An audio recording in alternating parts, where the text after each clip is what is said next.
This Scots spine has been neglected, left untouched for years. No shape, no direction, just surviving. But today I'm going to revive it. Not with force, but with patience, understanding and care. We'll clean it, study it, wire it, bring it back to life. In the end, you'll see how even a forgotten tree can become a masterpiece. Bonsai is not about controlling nature, it's about understanding it, a quiet conversation between artist and tree. We don't shape a tree, we reveal the shape that was always there. By putting a tree on the turntable, it starts revealing different perspectives, different possibilities.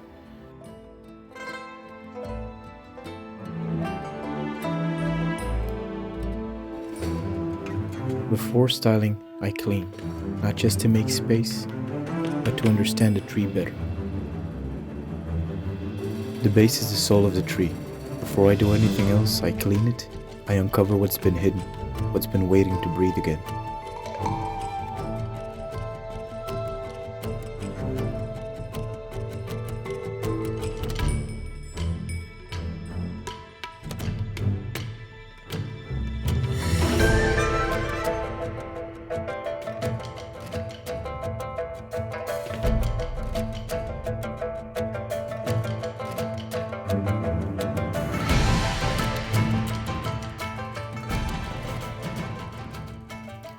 This root no longer lives. It rises above the soil, disconnected from the tree's flow.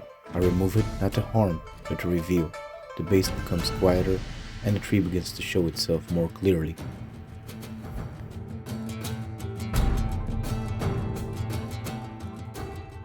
These are 3-year needles, dry and fading. Behind them, 2-year growth, still strong. And here the newest needles, soft and bright.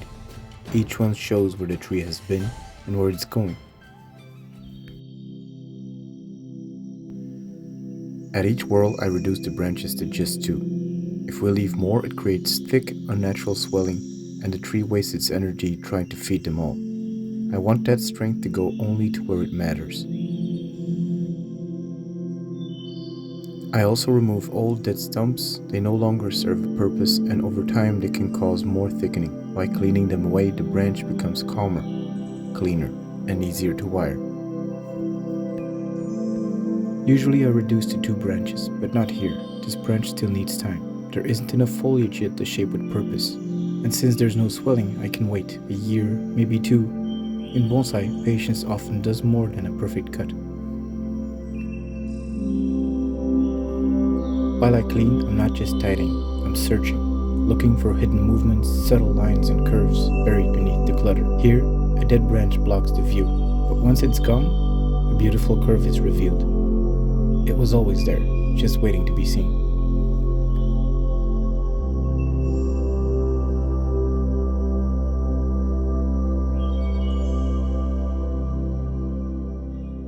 There is some deadwood here. I'm not creating anything new, just uncovering what was already there. No carving, no exaggeration, just revealing the tree's history, softly and quietly.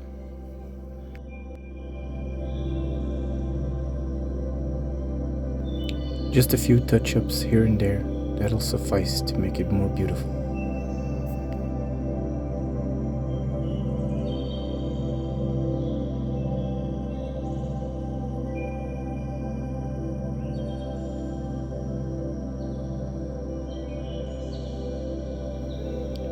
Once the tree is clean, I step back and look again.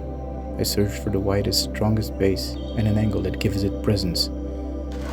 Some angles shrink the tree, others reveal its power. From there, I follow the line base to tip.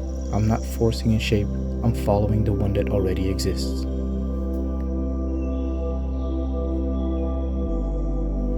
As I follow the line upward, I find a problem. A thick branch, once the apex, now a burden. It's too heavy, it creates inverse taper, and worse, it leads nowhere. But just behind it, I see a new apex, slim, promising, maybe the future. If I cut the thick branch now, I will lose too much. I won't have enough structure to complete the tree. It's a choice between instant gratification or a better future. And in bonsai, the best decisions are often the hardest to make. Before I make any major cuts, I wire the ichi, the defining branch. This branch sets the tone for the whole tree. It anchors the design, gives it weight, and shows me what is possible. Only once it's in place can I truly see if the old apex will still fit, or if it's time to let it go. When wiring my primary branches, I make sure that there is good contact between the wire and the tree. I use my offhand to support the wire before I make any turns. My wiring hand will be holding the wire far away from the turning point. This gives me enough leverage to exert the force that I need because this is thicker wire. And as always, for branches that move to the right, I will be moving my wire clockwise, and branches that go to the left, I will be moving my wire counterclockwise. This is because we need to turn with the wire. When we bend in the direction of the wire tightens itself to the branch. If we do the opposite, it will loosen, and we do not want that. You can bend a pine branch, and though it can still break, there are signs before the snap. Tiny cracks whisper through the grain. That's one thing I watch. But the shoulder of the branch, where tension gathers quietly, is just as fragile. So I watch that too. And I've learned a crack in the bark is not the same as a crack in the wood. One heals with time, the other warns you to let go before it's too late. Some branches are too strong to shape with wire alone, so I guide them, gently, with a guy wire. A soft rubber layer rests between wire and wood. It protects the bark, so the lessons become form and not injury. With my gin pliers, I pull the wire snug against the branch, not to force, but to steady. Then I anchor it to a gin, set a clean angle, perfectly aligned with the pull of tension, not where I want it to go, but where the branch already leans, where resistance lives. When I tighten, I pull first, letting the branch feel the shift. Then I wind the wire slowly, carefully, never snapping, always listening. To finish, I take a slightly thicker wire and twist both wires together. It leaves a clean line, a quiet thread, almost invisible, because in the end, the hand of man should barely be seen.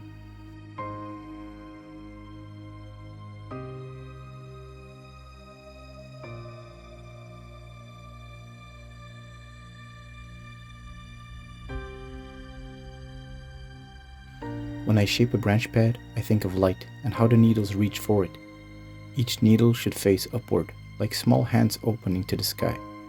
To help them, I bend the tip of my wire into a gentle loop. Not tight, not forced, just enough to cradle. This loop becomes a bed, a soft support beneath the needles. It holds them in place, quietly, so they can rise. Because a branch pad isn't just structure, it's how the tree breathes light.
After partially wiring the tree, I saw its direction more clearly.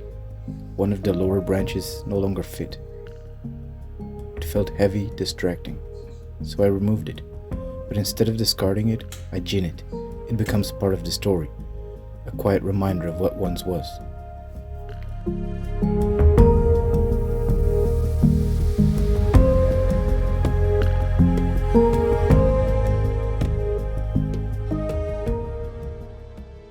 Now that most of the tree is wired, the image is clearer, and with that clarity, the decision becomes obvious. The old apex is thick, heavy, and honestly, it's an ugly branch. It creates inverse taper and breaks the flow of the tree. It might have worked once, but not anymore. In contrast, this line creates beautiful taper and has beautiful movement, so it's the obvious choice. The only problem is, I do not have enough branches to work with, so I have no choice but to leave junctions of 3s and 4s. But just for this year. Next year I'll start removing them.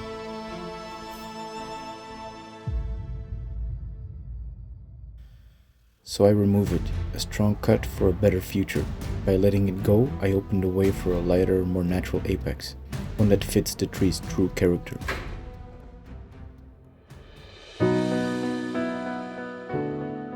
After making the cut, I clean the wound, not just for health, but out of respect. A clean cut heals better, and it honors the choice I've made. I use a sharp blade to smooth the surface, carefully without haste. Then I begin to shape the new apex. Light hands, soft wire, no rush. It's not just a top, it's a new direction, a beginning. And although I do not have all the branches I need to make the tree, I will just have to improvise.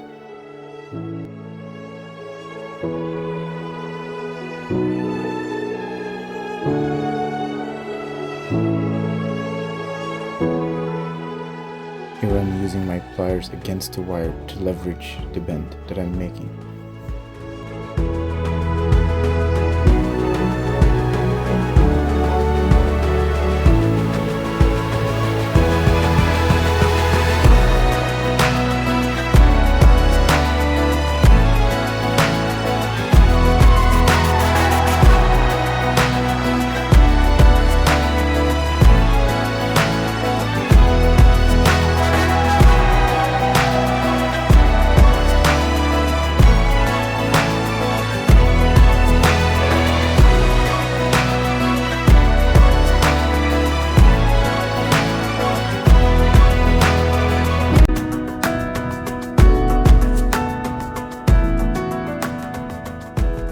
The Scots pine, Pinus sylvestris, is a tree of resilience. It grows from the windswept cliffs of Spain all the way to the frozen forests of Siberia. Cold, drought, poor soil, it thrives where others fall. Its needles come in pairs, bluish green, soft when young, fading with time. Each needle lives for 2, sometimes 3 years, then it lets go. New growth appears at the tips, candles stretching towards the light.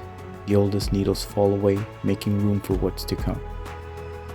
Its roots grow deep, it doesn't ask for much. Not too much water, just time and space to reach. And the bark, it flakes and peels with age. Red, orange, textured like old mountains. You can feel the years in it. In bonsai, we follow its rhythm. Energy moves to the tips, so we guide it gently, not to control it, but to understand it. We remove old needles, redirect strength. We don't rush. Scots pine doesn't like to be rushed.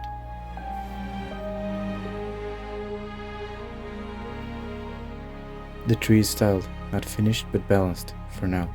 The movements feel lighter, branches breathe, the apex quietly reaches upwards. Did you notice the curve through the trunk? It was always there, just waiting to be seen. I wonder, would you have made the same decisions? Thank you for sharing this quiet moment with me.